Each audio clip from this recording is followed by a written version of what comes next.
Guys, welcome to my channel. तो भाई आपने मेरा लास्ट व्लॉग तो देख ही लिया होगा, नहीं देखा तो जल्दी से जाके देख लीजिए, लिंक डिस्क्रिप्शन में है। तो हमें बारालाचा में मिले खतरों के खिलाड़ी। तो ये है खतरों के खिलाड़ी जो बर्फ में बाइक चलाते हुए दलदल में लेकर चले गए। इन्हें कुछ और नहीं मिला, दलदल ही मिली। मतलब यहाँ पर ऑफ रोडिंग भरपूर है, मिट्टी ऑफ रोडिंग है, सब कुछ है, लेकिन इन्हें वहाँ मजा नहीं आ रहा था। इन्हें चलानी थी दलदल में। खतरों के खिलाड़ी, इन्हें तो खतरों के खिलाड़ी में जाना चाहिए। वैसे खतरों के खिलाड़ी नहीं, बेवकूफ़ी भरा कोई खतरों का खिलाड़ी आता है जो बेवकूफ़ों के लिए एंट्री होती तो जाना चाहिए, क्योंकि सीरियसली इन लोगों ने पूरा बेवकूफ़ी भरा दिमाग चलाया था। और फिलहाल मुझे बारालाचा में इतना सुकून मिल रहा है, इतनी ज्यादा बर्फ है, चारों तरफ बर्फ ही बर्फ है और दलदल है।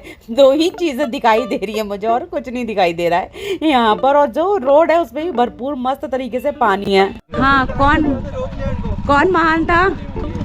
वो महान है जो बाइक पे बैठा हुआ है। तो अब हम जा रहे हैं बारालाचा से जिस्पा की तरफ, क्योंकि हमें लगता है कि भाई जिस्पा में रुकना चाहिए। अभी पता नहीं, कंफर्म नहीं पता। अगर हम टाइम पे पहुंच गए तो भाई मनाली तक निकल जाएंगे। रोड की हालत आप देख सकते हो, चारों तरफ बर्फ है। अभी तक पूरे ट्रिप में सबसे ज़्यादा बर्फ भाई मुझे बारालाचा में देखने को मिली है। हद से ज़्यादा बर्फ देखने को मिली कि लोट के देख लो, इतनी बर्फ देखने को मिली है।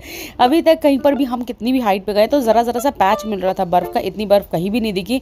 अभी हमें 16,000 फीट पे बर्फ़ मिल गई। और यहाँ पर थोड़ी सी ऑक्सीजन की प्रॉब्लम हो रही है, जो कि हमें 18,000 फीट पे नहीं हुई, यहाँ पर हुई, क्योंकि बर्फ़ है ज़्यादा ही और कुछ ज़्यादा ही टेम्परेचर गिरा हुआ है, तो इस वजह से, और हाइट भी है, तो इस वजह से आपको ऑक्सीजन का प्रॉब्लम थोड़ा तो होगा ही होगा। और यहाँ पर टूटी फूटी रोड मिलेगी, और जहाँ बर्फ़ हो वहाँ पानी ना हो, ये तो पॉसिबल ही नहीं है। तो अभी हमारे संग में जो बाइकर्स दिख रहे हैं वही बाइकर्स हैं जिन्हें अपनी बाइक दलदल में फंसा ली थी। तो ये भी हमारे संग वापस जिस्पा की तरफ जा रहे हैं, क्योंकि इनका स्टे जिस्पा में ही है। तो साथ के साथ हम लोग निकले हुए हैं।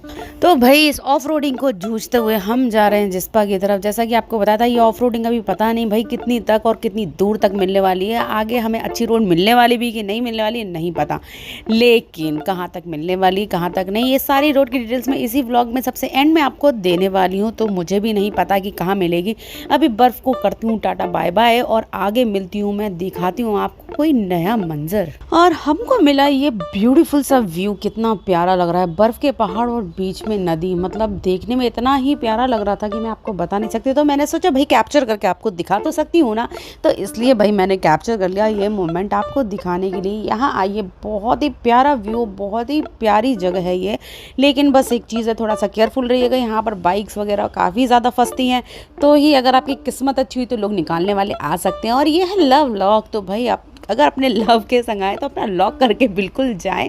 यहाँ पर क्या होता है मुझे नहीं पता, बस मुझे लव लॉक बना दिखा तो मैंने आपको दिखा दिया। हम रुके नहीं थे, हम तो बस मंजर का मज़ा लेते लेते आगे की तरफ बढ़ रहे थे, क्योंकि हमें मनाली की तरफ निकलना था। तो पता नहीं हमें कितना टाइम लगेगा और कितनी देर लगने वाली है। रास्ता ख़राब होने की जैसे स्पीड में भी थोड़ा प्रॉब्लम आता ही है, और कहीं कहीं जगह जाम भी मिल जाता है, ट्रैफिक मिल जाता है। तो इस रीज़न से भी थोड़ा सा टाइम टेकिंग तो हो ही जाता है। लेकिन बस इस नदी को ना बिल्कुल क्लियर होना चाहिए, पैंगोंग नदी की तरह। तो ये इतना प्यारा लगता बता नहीं सकती। अभी ये ग्रीन कलर की दिख रही है, बस ये बिल्कुल क्लियर होती, क्लियर क्रिस्टल होती थी, कितना प्यारा लगता और ज़्यादा ही खूबसूरत लगता। और ये है रास्ता जो कि अभी तक टूटा फूटा चले ही पड़ा है, रुक ही नहीं पा रहा है। पता नहीं कब तक ये टूटा फूटा रास्ता चलने वाला है। भाई ऑफ रोडिंग के सदमे में आया इंसान। इतनी स्मूथ रोड इसे मिली थी, लेकिन उसे मज़ा नहीं आया। उसे चाहिए था ऑफ रोडिंग ही करनी है, इसलिए वो डायरेक्ट पहाड़ से नीचे की तरफ जंप लगा रहा था टर्न लेने की जगह कि मुझे तो ऑफ रोडिंग ही करनी है। अब मैं ऑफ रोड करके ही पूरा रोड क्रॉस करने वाला। तो देख सकते हैं सामने की गाड़ी ऑफ रोड करते करते नीचे की तरफ ले जाया जा रहा था बंदा। तो वैसे इस रास्ते में मैंने ये देखा है, एक बंदे ने गाड़ी दलदल में फंसा दी थी, एक बंदे ने पहाड़ पर चढ़ा दी, और अभी पीछे एक और बंदा मिला था, उसकी गाड़ी बंदी हो गई थी। खैर ये सारे नज़ारे देखने को मिले इस सुंदर से नज़ारे में, और कुछ भी चल रहा है। अब ये लोगों की स्ट्रैटेजी है, पत्थर लगाएंगे, टायर इजीली से पीछे की तरफ आ जाए, क्योंकि नीचे बहुत गड्ढा था, तो फिर बाउंस होकर नीचे की तरफ आ नहीं सकती थी गाड़ी। इस रीज़न से अब ये लोग धीरे धीरे करके पत्थर का पहाड़ बना रहे हैं, ताकि वो आराम से गाड़ी नीचे आ पाए। वैसे मैं आपको बता देती हूँ भाई, इस गाड़ी में जितने भी लोग बैठे थे सब सेफ साइड हैं भाई, किसी को भी कुछ नहीं हुआ। इनफैक्ट अभी तक जितने भी हमें हाथ से मिले, कहीं पर भी किसी को कुछ नहीं हुआ। और इसी रीज़न से मैं आपको इसको सारे तरीके से कॉमेडी वे में आपको प्रेजेंट कर रही हूँ। अगर भाई किसी को कुछ हुआ तो मैं आपको उस तरीके से बताती। वैसे सेफ साइट है एक तरीके से, ये देख लिया इन लोगों का इंटरटेनमेंट चल रहा है। गाड़ी को पीछे निकालने, पहले दलदल में फंसी थी वो गाड़ी निकालने में, अब इसे गाड़ी निकालने में लोगों की बैंड बज गई है। यही चल रहा है अभी तक पूरे रास्ते, मुझे यही देखने को मिला है। और हमें थोड़ा सा आगे बढ़ के मिली वाटर क्रॉसिंग। एक्चुअली देखा जाए तो मैं पूरे लद्दाख में यही सोचती आ रही थी कि बस वाटर क्रॉसिंग ना मिले, लेकिन हमें वाटर क्रॉसिंग मिलती रही। और यहाँ आप देख सकते हैं कितनी डीप था कि आराम से हमारी बाइक मस्त तरीके से धो धा के वापस नहा धोकर आ रही है मेरे पास में। मैंने पहले ही क्रॉस कर लिया था क्योंकि भाई मेरे साथ में तो हम टपक ही जाते, इसलिए मैं आगे पहले ही आ गई। और रोड साइड देखिए ब्यूटीफुल सा वाटरफॉल, कितना ब्यूटीफुल लग रहा है ना ये वाटरफॉल। कितने तेज़, बहुत तेज़ी फ्लो है इस पानी का कि मैं आपको बता नहीं सकती, लेकिन मैं आपको दिखा सकती हूँ। ये वाटरफॉल से ही निकल कर हमें जाना है क्योंकि भाई ये रोड पे फॉल हो रहा है, कहीं ऊपर पहाड़ी पे नहीं हो रहा है। और इस रोड पे ट्रैफिक लग रहा था क्योंकि सब 1 बाय 1 पास कर रहे थे और नीचे की तरफ रोड पे पानी के साथ साथ में पत्थर पड़े हुए थे। तो भाई टायर के नीचे आ गया। सो नॉर्मली 2 व्हीलर्स थे तो टायर के नीचे आ गया तो गिरेंगे, स्लिप होंगे। इस रीजन से बहुत ही प्यार से आराम से लोग पास कर रहे थे इस रास्ते को। और आप फ्लो देख सकते हैं, बहुत ही तेज ज़्यादा फ्लो है। इतना तेज़ है कि आगे की जो कारें थी ना वो भी स्लाइड मार रही थी साइड में क्योंकि वो रुक नहीं पा रही थी। और दोनों तरफ से ट्रैफिक आ रहा था, हमें इधर से भी आ रहा था और हमें नीचे की तरफ भी जाना था, तो दोनों तरफ का ट्रैफिक था। और बाइक्स और गाड़ियाँ सब फंस भी रही थी क्योंकि एक तरफ रोड थी और साइड में भाई कच्चा रास्ता भी था, तो पता नहीं चल रहा था। पानी का फ्लो आप देख सकते हैं कितना ही भयंकर हो रखा है कि ट्रक कितना ही उड़ा रहा है। मतलब ये नॉर्मल पानी तो है नहीं कि रोड पे चल रहा है, और लगातार कंटिन्यूसली ऊपर से गिरी रहा था क्योंकि ऊपर बारालाचा में इतनी बर्फ है, वो इतनी मेल्ट हो रही है, ग्लेशियर इतने मेल्ट हो रहे हैं कि इस कदर पानी नीचे की तरफ गिर रहा है। आपको मैंने क्लोजअप करके दूर से हर तरीके से दिखा रही हूँ कि क्या फ्लो है। और इसे पास करते हुए बिल्कुल वही फीलिंग आ रही थी कि भाई किसी झरने में आप इसको बाइक को चला रहे हैं। मतलब नदी में चलाना एक अलग है क्योंकि वहाँ ठहरा हुआ पानी होता है। आप ठहरे हुए पानी से अभी तक वाटर क्रॉसिंग हम कर रहे थे, लेकिन ये चलता हुआ पानी है। मतलब आपका जो टायर है ना उसको किसी भी तरफ को ले जा सकता है। और हमारी बाइक यहाँ पर रुक भी गई थी क्योंकि टायर को वो फ्लो करके दूसरी साइड में ही ले जा रहा था, पर बैलेंस करा और हम लोग सीधे साधे निकले। लेकिन आप फ्लो देख सकते हो कितना भयंकर, ऐसा लग रहा है कहीं बाढ़ में हम फंस गए हो। बाढ़ का पानी फ्लो की तरह चला आ रहा है बहुत ज़्यादा।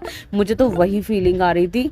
जब से हम बारालाचा से निकले हैं भैया, ऑफ रोडिंग खत्म हुई है तब से, जब से स्मूथ रोड आई है तब से सिर्फ हमें वाटर पासिंग ही मिल रही है। वाटर पासिंग मतलब स्मूथ रोड क्या आ गई तब से सिर्फ पानी ही बह रहा है, उसके अलावा कुछ नहीं दिख रहा है। मैं आपको बता देती हूँ स्मूथ रोड कहाँ से शुरू होती है। जब हम अगर मनाली से ऊपर की तरफ जा रहे होते हैं तो भाई ऊपर की तरफ मतलब लद्दाख की तरफ जाएंगे तो अगर आपको बारालाचा की तरफ एक कट मिलेगा, तो जैसे ही कट लेना होगा आपको बारालाचा पॉइंट के लिए, तब आपकी ऑफ रोडिंग शुरू हो जाएगी। तो हम लोगों ने जो रास्ता काटा था वहाँ पर उस टाइम पे जब जाम मिला था, तब हमारी ऑफ रोडिंग वैसी भी थी और शुरू हो गई थी। तो हाईवे पे कटने के बाद में हमारी स्मूथ रोड शुरू हो चुकी है। लेकिन वो स्मूथ रोड स्मूथ नहीं है, वो ऑल टाइम पानी इसी तरीके से आपको बहता हुआ मिलेगा। बहती गंगा में आप जा रहे हैं अपने पाप धोने के लिए, वाली कहानी। अगर आपने पाप ज़्यादा करे हैं तो भाई गिर जाएंगे, और नहीं करे तो बच के निकल जाएंगे। मैं तो यही बोलूँगी, मैं तो राम राम करते हुए अपने पाप धोते हुए आगे बढ़ते जा रहे थे हम लोग। बाकी हमें नहीं पता कब गिरना हो जाए कब नहीं हो जाए। फिलहाल हमें हर पॉइंट पे ज़रा सी दूरी पे पानी मिल रहा था। Welcome to the water park. तो भाई ये जो स्लाइड्स है ना वाटर पार्क वाली फीलिंग दे रही है। मतलब ये रोड है, वाटर पार्क में जो स्लाइड होती हैं बिल्कुल ऊपर खावड़, ऊपर नीचे कूदते फांदते चलो, बस वहाँ पर हम अपने शरीर को तकलीफ देते हैं। और यहाँ हमारी बाइक चल रही है। और ये वाटर पार्क भाई सिर्फ अडल्ट लोगों के लिए जिन्हें कार और बाइक चलानी आती है तभी यहाँ पर इन राइड्स का मजा ले सकते हैं। और भाई इसी तरीके की रोड्स आपको मिलने वाली है भाई बारालाचा के बाद में।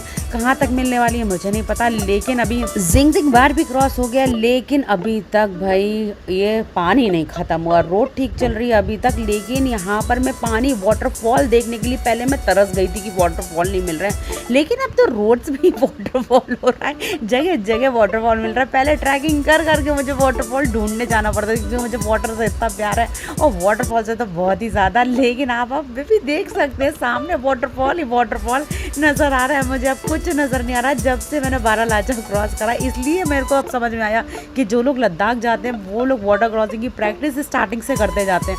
हम लोग इस रास्ते से उस टाइम पर आ नहीं पाए थे, लग बाई चांस हम लोगों को कश्मीर की तरफ से आना पड़ा, वरना हमें स्टार्टिंग में वाटर क्रॉसिंग मिल जाती। लेकिन कुछ भी बोलो, वाटरफॉल के नज़ारे बहुत खूबसूरत होते हैं भाई, मुझे तो बहुत ही प्यारे लगते हैं। भले ये रोड पे बह रहे हो लेकिन बहुत ही ब्यूटीफुल है। हम पहुंच गए फाइनली ऐसी जगह जहां सिग्नल आएंगे। ये वही जगह है जहाँ से हम लद्दाख के लिए वापस गए थे लास्ट टाइम, और लद्दाख के लिए हमें कश्मीर से ट्रिप लेना पड़ रहा था। हम उस स्पॉट पे पहुंच चुके हैं और अब हम फाइनली मनाली जल्दी पहुंचेंगे, और ये हमारी कंडीशन हो चुकी है। और अभी हमारी डॉमी और हमारे सामान की हालत ऐसी हो रखी है कि जैसे पता नहीं हम कहाँ से आ रहे हैं, कौन से जंगलों से भाग कर आ रहे हैं। ये देख सकते हैं इतनी गंदी हालत हो रखी, बाइक की, बैग की, जैकेट की, बहुत ही ज्यादा ही गंदी हो रखी। समझ ही नहीं आ रहा था हम कहाँ से आ रहे हैं। टेम्परेचर अप एंड डाउन चल रहा था, स्किन इतनी ड्राई हो रखी थी मैं आपको बता नहीं सकती। ये देखो मेरे हाथ भी इतने खराब हो रखे थे, यशु के हाथ भी। मेरे हाथ की तो कंडीशन ऐसी है, ये कोई चोट नहीं लगी, ये सारे हाथ खराब हुए हैं इसी टेम्परेचर में, और ये है मेरी कंडीशन, आप देख सकते हैं। Oh my god. तो चलिए गाइज, मिलते हैं अपने नेक्स्ट ब्लॉग में। Okay tata bye bye, take care.